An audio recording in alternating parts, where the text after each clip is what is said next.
Naalala mo pa ba?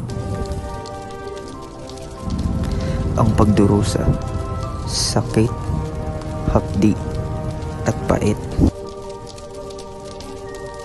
Masaganang nakaraan at mga masasayang alaala.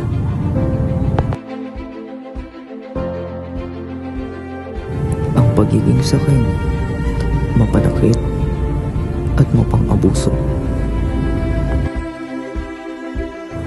Ang pagtuklas ng katotohanan sa gitna ng mapanganib na paraan.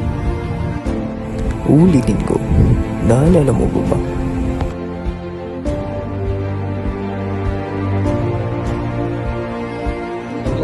Wag. Gusto mo rin bara ko?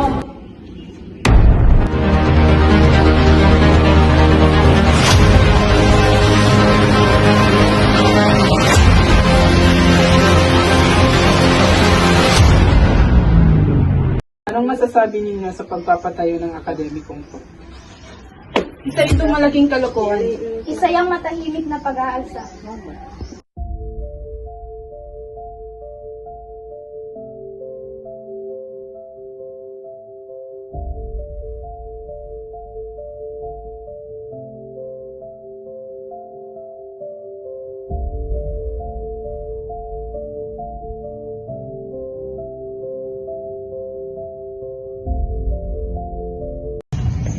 Ano ba ang ibig o ninanais ng mga estudyante sa amin? Ang tanging ibig namin ay tumupad kayo sa inyong mga tungkulin. Mahirap bang intindihin yon? Ang baril na ito ang tatapos sa lahat. Isa Dan, hindi ako mabuhay ng iyong pagmamahal. Tandaan mo, hindi magbabagong pagmamahal ko sa iyo aking binibili. Humihingi kayo ng pantay na karapatan sa mga Espanya. Ngunit ang hinihingi ninyo ay kadena. Si Ibarra ay isang erehe at filibusterismo.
Kalayaan ang pangarap ko, Father. Ngunit kamatayan lang ang aking natagpuan. Di nais kong iligtas ang aking bayan sa apoy. Ngunit ako mismo ay naging halimaw. Ang alahas na ito ay sumasagisag sa kasakiman at tugo. Naway ingatan ito ng dagat hanggang sa dumating ng tamang panahon.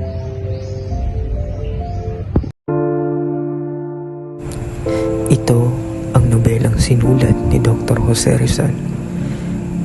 Ang El Filibusterismo, nahango sa buhay ni Crisostomo Ibarra.